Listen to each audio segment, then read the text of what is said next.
hadir di tempat ini bernama Sabuga. Nama Sunda selalu meletakkan nama Sa sebagai satu kesatuan. Artinya, tak ada yang terpisah antara yang mengisi dengan yang diisi.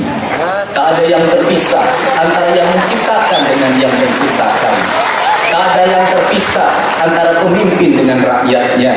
Sehingga kita berikan penghormatan kepada Bapak Ketua Umum DPP Partai Demokrat, Bapak Susilo Bambang Yudhoyono, serta ibu dan keluarga yang pada hari ini hadir di tengah-tengah kita untuk memberikan spirit perjuangan kita, tauladan kepemimpinan yang memberikan rasa aman dan rasa nyaman bagi masyarakatnya, membangun ketauladanan seri atas, seri asli, seri asu, yang di dalamnya adalah politik berbudi, politik berestetika, politik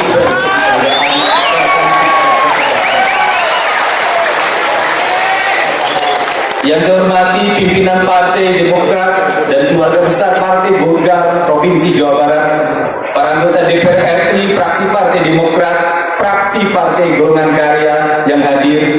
Yang saya hormati kakak saya, guru saya, jenderal tertinggi di Indonesia, Jenderal Naga Bonaro.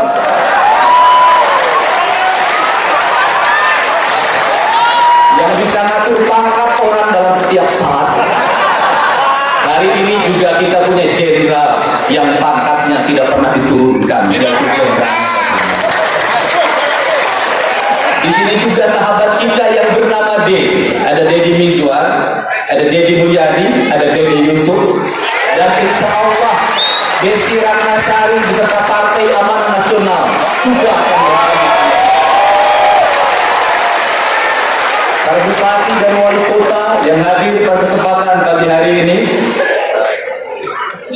Yang pertama apa yang memberikan napas bagi saya dalam setiap saat? Saya akan bercerita kecil saja.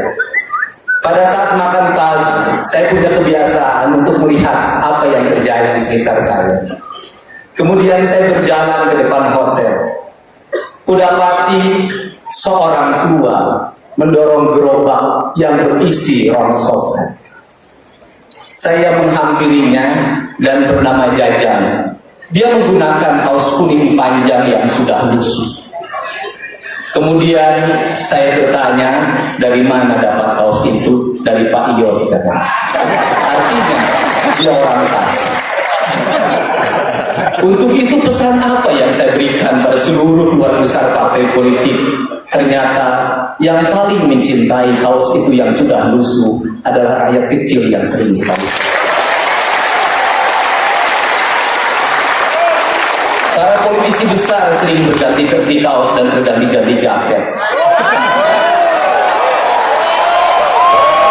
Tapi rakyat kecil setia pada kaos lusuhnya yang saya taksir harganya 10.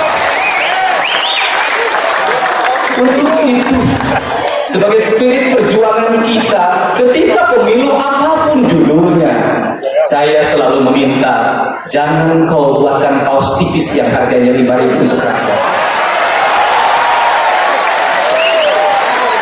karena disitulah penghormatan. Kaos dan jaket yang mahal yang kau pakai sering kau buka seiring dengan kekecewaan yang kau miliki. Tetapi kaos musuh berharga 5.000 itu berpuluh-puluh tahun melekat pada badannya. Kalau partai menghormati kadernya, belikan kaos yang terbaik untuk rakyat.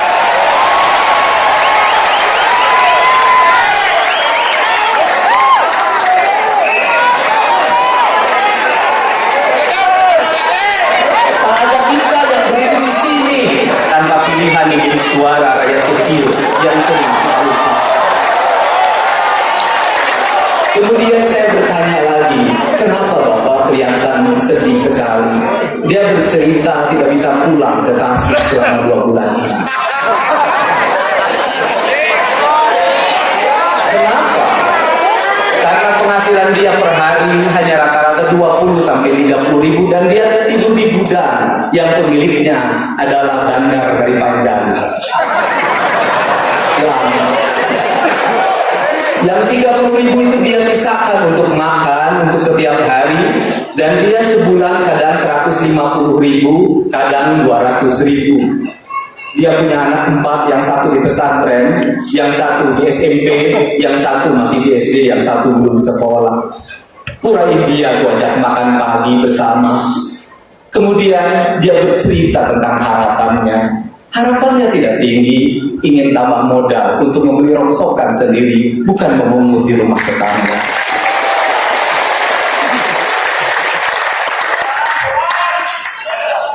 Dari sudut rasa itulah orang sering bertanya, kenapa saya sering berjalan ke sudut kampung, menyusuri seluruh wilayah di Jawa Barat, dari mulai ujung Kenteng sampai di sampai Kampung Jawa, dari Kampung Jawa sampai Cipondo, dari Cipondo sampai Eretan, sampai Muara Gembong.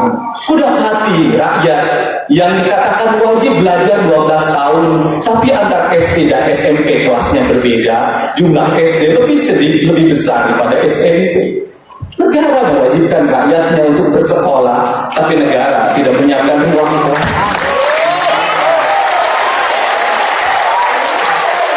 Kewenangan yang dimiliki oleh provinsi dan kabupaten seringkali menjadi ego sektoral yang tidak menyatukan jiwanya. Seorang gubernur, wakil gubernur adalah administrator yang harus menyatukan seluruh energi itu. Tidak mesti punya program baru. Satukan jiwa dan raga untuk ditampung di buahnya kejayaan demokrasi. Apa yang menjadi semangat saya? Saya tadi ingin melihat sudut-sudut kampung di Jawa Barat.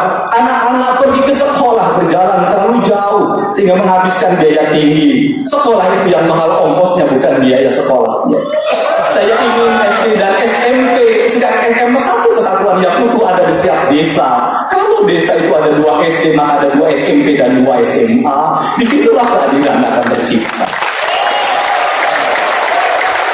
Dan situ semangat kita gabungkan. Apa yang membuat saya terus berjalan? Seringkali saya lihat ibu tua tanpa suami. Rata-rata yang 60 tahun tak ada yang mau menikahinya. Kemudian mereka kehilangan anak-anaknya karena anaknya tidak punya kemampuan ekonomi, atau mereka ditinggalkan oleh anaknya.